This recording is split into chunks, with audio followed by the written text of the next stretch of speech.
How's it going, everybody? It's your World Champion here, and welcome back to the arc reviews, where I just kind of look at an arc, we kind of recap it a little bit, talk about some things here and there, and give it an overall grade at the end of it. So we're returning back to the Naruto version of these.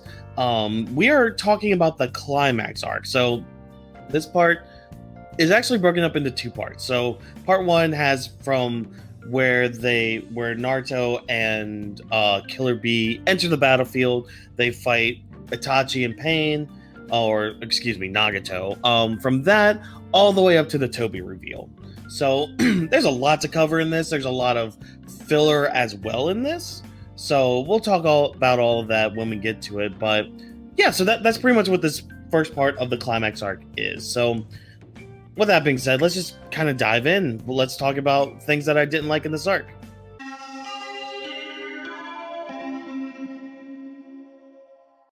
So the first thing I want to talk about is Kabuto and his reanimation jutsu. So Kabuto, his main force is the reanimation jutsu, reanimated shinobis that have come back from the dead to attack everybody.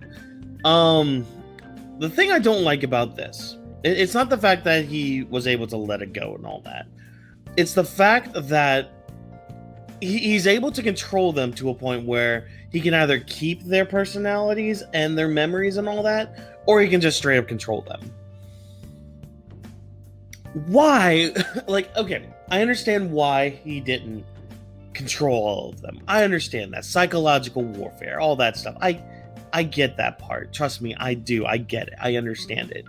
But why? Just why would you do that? It's giving them an opportunity to tell the enemy how to defeat them. Why would you do that? Why would you do that as an evil person? I understand why he did it as an evil person. I get that. Again, psychological, emotional warfare. I understand that. But it's just so stupid. Why? Why would you do that, Kabuto? Why not just control them and beat them down relentlessly? Like, I look at Asuma. He could have easily taken out everybody else without having the talk and all that through Asuma. What is it? Well, he finally does it with Nagato during that fight, but there's just been some other instances, like the little kid, for example, we're about to see in one of the filler stuff. Like, could have just easily controlled him instead of having him talk to everybody, or emotion and like all that other bullshit. It's so stupid. Just Kabuto, why? Just control them. Control your people. Having the Akatsuki members not being controlled, that's fine. Datara's fine not being controlled. That's okay. That was great. But the others being controlled, come on, man. Come on. You're supposedly smarter than this. We'll talk more about Kabuto later, but I didn't like this part of the arc. And moving on to the next part, this is just something really quick, really brief. So we have these shinobi facing off against the second Mizukage here. And I had to double check too in the manga to make sure that this actually happened. It was maybe like, I think it was like a page or two of just funny quips or whatever. But goddamn, the anime stretches this out so much. Basically, why are these people ninja? We've been like conditioned to know that, ninja, you gotta be smart, you gotta be like capable. But then like these random peons, these just, oh my god, it was so annoying just being like, hit him. No, I'm over there, idiot. Like, oh, it was so dumb. It was so dumb. And it was stretched out so long. Stretched out to the point where I'm just like, stop, please. You've even just ruined my hair for this video. Like, it was ridiculous. And I did not like this at all. It lasted, I think it was almost a whole episode this was. Probably the time it took up, it was probably an episode and a half. It was just so dumb. What I ended up doing was putting it on 1.5 speed just to get through it. And to be honest, I kind of did that with the other filler, which I think is the next point. No. Oh, no. Oh, no. The next point here is Orochimaru returns. Okay. So, we saw in the Pain arc during the pain fight that death doesn't matter in Naruto anymore. People can just come back. Yeah. Same with Orochimaru. Sasuke brings Orochimaru back. Now, I know why he does, because, I read the manga and all that, so I won't go into why he brought him back. But he brought him back. He brought Orochimaru back to life. And Orochimaru knew this was going to happen, too. Because of the curse mark thing. Like, okay, it was a thing where, like, part of his cells can merge with the curse mark. And it, like, revives him with his memories. Like, he knew this was going to happen. Oh my god, just stay dead, dude. Just stay dead. I mean, it doesn't really amount to much of anything because Sasuke and Naruto become gods at the end, but like, just stay dead, man. Just stay dead. Like, this is what sucks, because like, you look at the beginning part of Naruto and just like, oh, death has consequences, blah, blah, blah. Unless you're Orochimaru. Unless you're Orochimaru. If you're Orochimaru, you're basically immortal. You're basically immortal. This was dumb. I don't want to talk about this anymore. We'll talk about the filler now. Yeah, let's talk about the filler. The filler that I had to watch at 1.5 speed. Why did I watch it at 1.5 speed? Because I wanted to get through it. And I at least wanted to, like, watch and be like, okay, was this bad? And I struggle. Because it's not terrible. See, this is what I don't get. You do retcons with these fillers. That's what happens. Because, especially with this filler with the little kid, it gets to a point where, like, Naruto and everybody were friends. And this was, like, apparently Naruto's first friend. And then he was hanging out with, like, Shikamaru and Choji and Ino and Sakura with this little kid. And then afterwards, oh, back to the status quo. Everyone just ignored me and we just all kind of forgot about it. This was annoying. And then we have one where it's like an eating contest thing with this samurai that died or whatever. Like, that one's whatever. That one's like fine. But like, just some of this filler was just it was cringy. It was cringy. That's what it was. And the fact that it even existed inside of a war. Like, I know I've harped on before about like, oh, you can bring back past people and have like, this is a good opportunity for filler and all that, blah, blah, blah. That's the thing. On paper, this is a good idea to have this kind of filler, but you can't do it in a way that's going to rewrite things.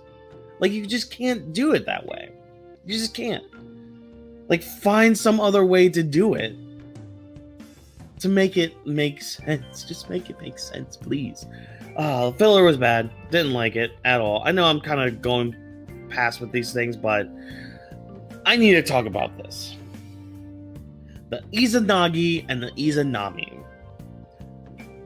First, I'm gonna say this right off the bat.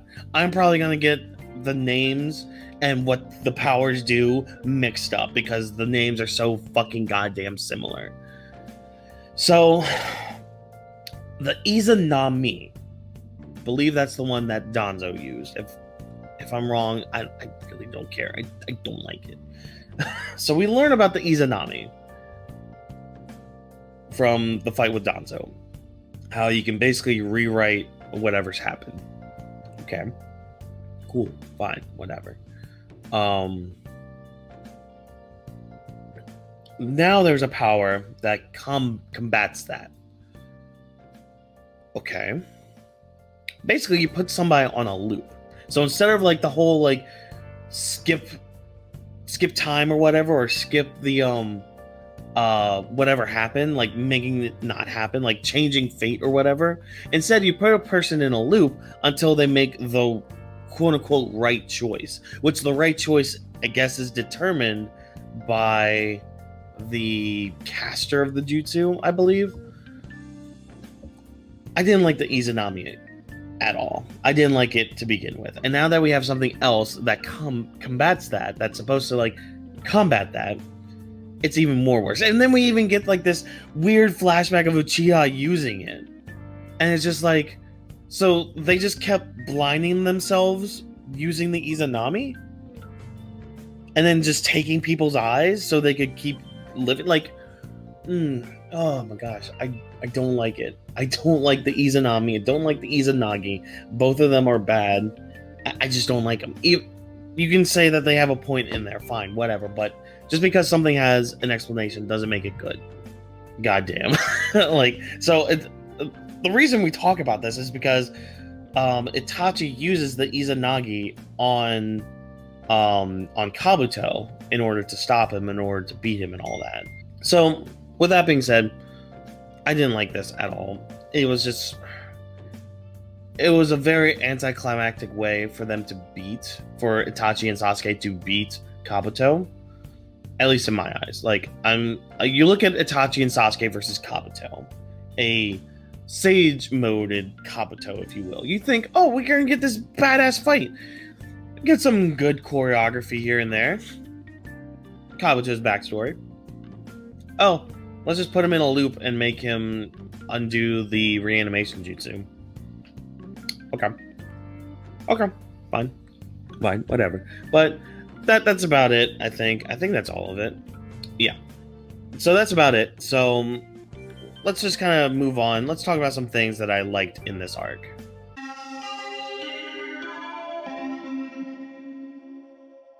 So the first thing I want to talk about is the Kage beatdowns we get. So this was actually really, really cool. So second Mizukage, kind of talked about him a little bit with like the random shinobi and all that. He does have a little bit of a fight with Gaara and Naruto where they seal him, and that's cool and all that. The second, I believe that's the second Tsuchikage, the bandaged mummy guy. He lasts longer than all of these guys combined because he ends up fighting with, spoiler alert, Madara. He fights with Madara against this shinobi force. He's actually taken control by Kabuto as well. So that ends up being a thing too. But yeah, he does pretty well. Like he's the Tsuchikage, the current Tsuchikage. He's his predecessor. He taught him the particle style and all that stuff. So they have a fight. It's actually really cool and all that. Now, the cooler thing though is the fight with the previous Kazekage, Gaara's dad. Apparently he can use a golden sand style, which is really cool. It's apparently like really fast and all that. But he ends up fighting Gaara, and they have this moment where like they reconcile a little bit about, everything that's happened. So we get that. It's actually a really cool moment. I do suggest, at least looking that up from there, because, we get basically Gaara's story arc finally comes to an end. Because he, I kind of said it came full circle during the speech he gave for the army, but it's really here, I think. I guess I blew my load too soon. Where it's really here that Gaara's story arc kind of comes to an end, because he finally confronts his father about everything. They kind of talk, reconcile a little bit, and that's that and all that. So next is the third Raikage? Well, yeah, third Raikage. So he is a beast. He apparently fought the Eight Tails to a draw and by himself. So yeah, the third Raikage is a bit of a big dude.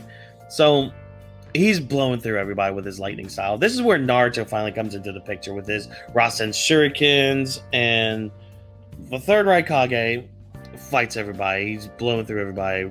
Naruto comes in, wind style, Rasen Shuriken, ends up still beating him. And this is actually kind of a cool way that they beat him too. So they're wondering, like, because he apparently the legend with him is that he's never been hit before. So, except for this scar that he has, this lightning like scar. So Naruto asked the Eight Tails, he's just like, hey, when you fought the third Raikage, how did you injure him? And he was like, well, I didn't. He cut my horn, and then we both passed out.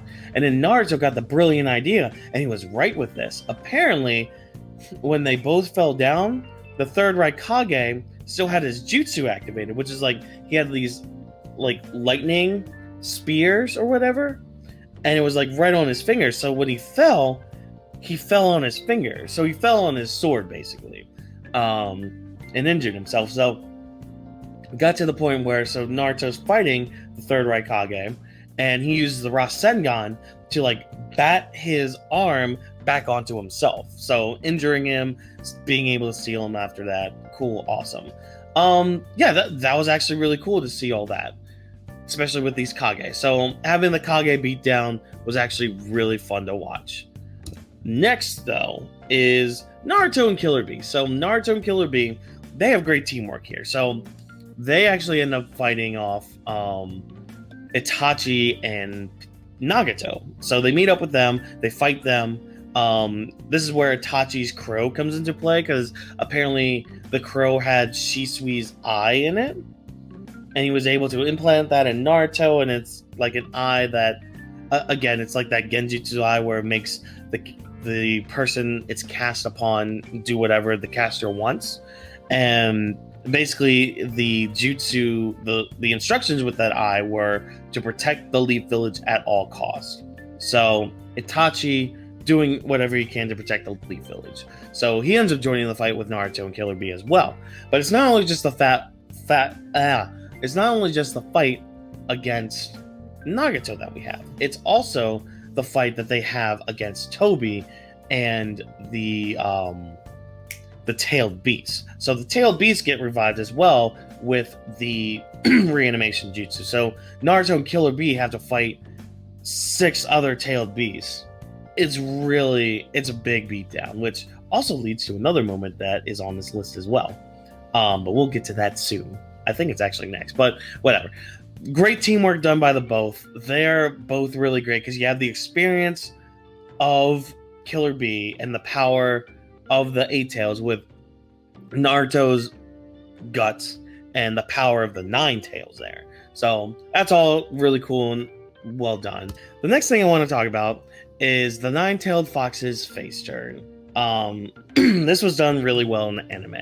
This is how you expand upon things by adding things to it.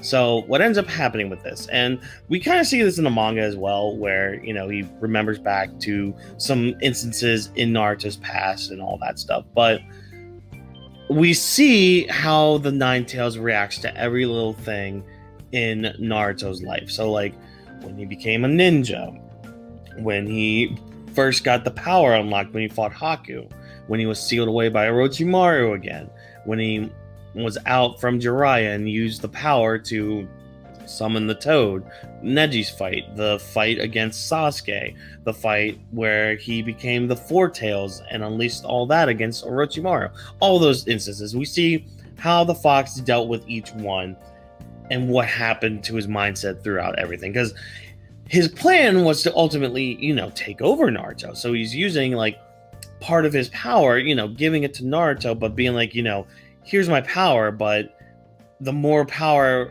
that's getting out, the more of my power that's getting out, the closer I am to like getting out and taking you over and being free and all that. But that ends up going to the shitter when the 4th Hokage comes back and steals him back away. So with that all said and done, Kurama, which we find out his real name is Kurama, so there's your Yu Yu Hakusho tie-in right there.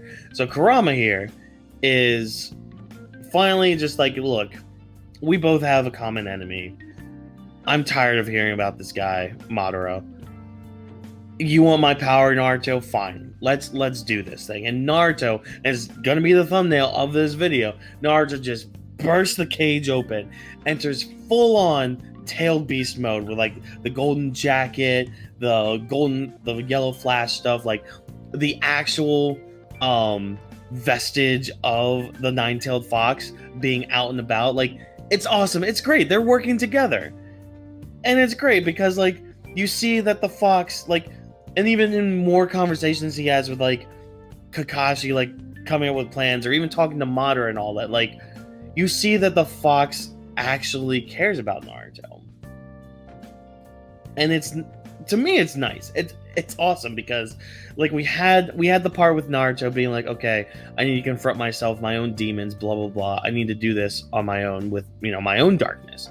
But then Kurama's just like the manifestation of all that, the manifestation of pure evil. And Naruto even told him, he's just like, look, I'm gonna come for that hatred inside of you as well. And lo and behold, here it is. Here's that moment. So It's all met with a fist bump, all granted with power. So good on you, Kurama. Welcome to the good side.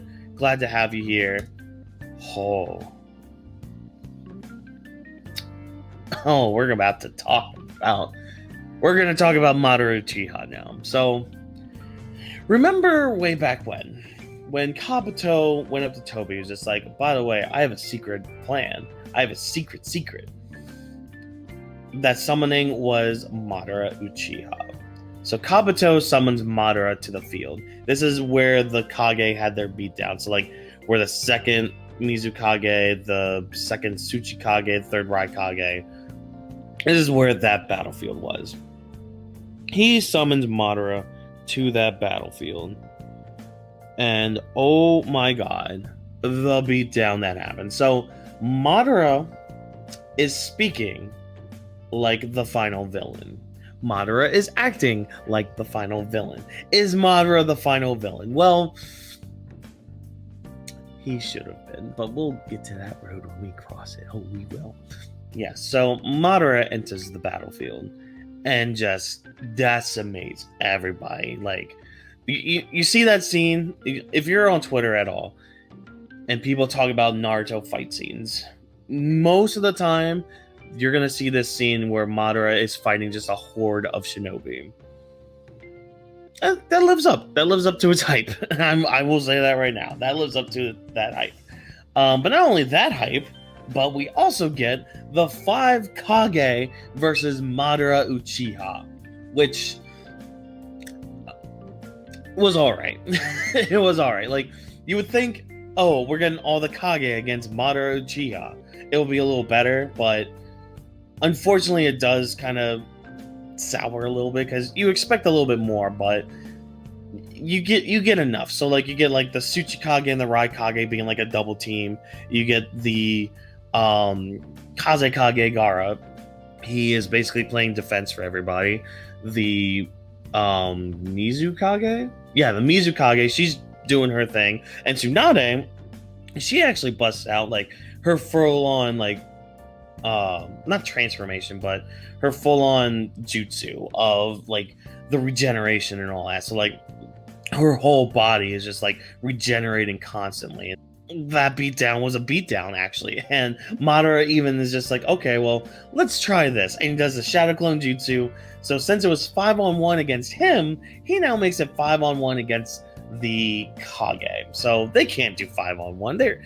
They can't do anything against Madara. And then finally he does the true Susanoo on them, and like they get decimated, and he ends up going to the battlefield where Toby is. So yeah, Madara just beats everybody down, and I'm sorry, it's glorious. And he's talking like the main villain. He's talking like the final villain. He's acting like the final villain. He should have been the main villain, the final villain, excuse me. But again, we'll talk about that when we get to it.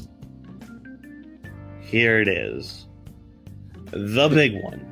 So let's just take a trip down memory lane. All the forums, all the message boards, the theories of who Toby was. Is Toby actually Madara? Toby could be Obito. Toby could be anybody. Toby could just be Toby, another character. The signs were there. Nobody wanted to listen. Just like how Toya was obviously Dabi from My Hero Academia. Nope. Toby was Obito Uchiha the entire time. You find that out. Find that out right here. And it's done really great. The manga even does a really good job at this too. And so does the anime. Basically, like, with the anime, it's just music playing with scenes of Obito in the past. The manga is just a few pages of Obito from the past. So it's basically silence you get of young Obito until we finally get this. Kakashi and Guy are flabbergasted that Obito is still alive. And we find out how Obito was still alive. Apparently Zetsu was a thing back then and picked up Obito and brought him to Madara Uchiha, who was still alive thanks to the Ghetto statue. So he helps nurse Obito back to life, using Hashirama's cells and all that to kind of help his, mangled body get better. Obito gets stronger, he gets his strength back, all that stuff. It's great. It's awesome. Fantastic. Turns out, so the Zetsus, they're all over the world. They can gather information very quickly and all that. And they let Obito know, hey, your Kakashi and Rin friend, they are in trouble right now. So Obito gets one of the Zetsus on him and runs towards them at the behest of, Madara. Madara doesn't want him to go. He's just like, look, you're going to be back here. You're an Uchiha. You're going to be back here because we cannot live happy lives. We are all encased in darkness. So Obito just runs to where Kakashi and Rin are. He gets there, and Kakashi had just killed Rin. This is heartbreaking. This is really heartbreaking. Like, because they were all three childhood friends. They were great friends, and I think the storyline, and I think we learn more about it in the next part of the Climax arc. But the storyline of it is that, like, I think the Mist Village was trying to use Rin as the next Jinchuriki of the Three Tails. I think it was something like that. But Kakashi had to kill Rin for some reason, and then he ends up passing out after unlocking the Mangekyo Sharingan. Him and Obito both unlocking it at the same time. So Obito, in a fit of rage, just massacres these Mist Village ninja, and he doesn't kill Kakashi though, surprisingly, but he kills all these other Mist Village people, heads back to Madara, and Madara tells him his plan of, like, reviving him, getting his Rinnegan back, and using the person who has his Rinnegan now, Nagato. And we get some filler too of, like, expanding on how the Akatsuki became an organized group and all that. It's actually a cool few episodes. So I do recommend looking that up. But yeah, so Toby's Obito. I mean, we'll get more information on how he led that life, but, like, I don't want to talk about Obito yet. But the reveal is really good, and especially the way they do the reveal. So, like, this falls more under the tactics part as well with Naruto. So Kakashi finds out that he finds out that his Kamui and Toby's, like, transparency are linked. So what he ends up doing is it's really weird, because they find out that, like, the parts that they phase through of Toby are actually going to the same dimension that Kakashi's sending stuff in. So, like, this kunai, for example, that has lightning style in it, Kakashi sends that to another dimension, and when Naruto tries to punch Toby, Naruto's punch goes through him, but the part that Naruto punched ends up getting cracked from the kunai. So they use this as a few other tests too, with, like, a Rasengan and all that, and they finally get it to where Naruto gets transported to this other dimension, uses a Rasengan on Obito, breaks the mask, and that's where we get this. So yeah, I mean, then we get left off with Obito and Madara just standing there, and they're all menacing, and yeah, we've reached the climax of the arc of the war, because now all of the shinobi forces are heading towards that location where Madara and Obito are, where Naruto's at. They're going to be there for this final fight. So yeah, I mean, overall, like, I would give this part an A-. There's a lot of hype moments, a lot of fighting with the war, a lot of big revelations and all that. There were some things here and there that I didn't like. There was, the filler arcs, the Izanami thing, I just don't like, things like that. But I don't think they really deter from what was overall a good experience I had.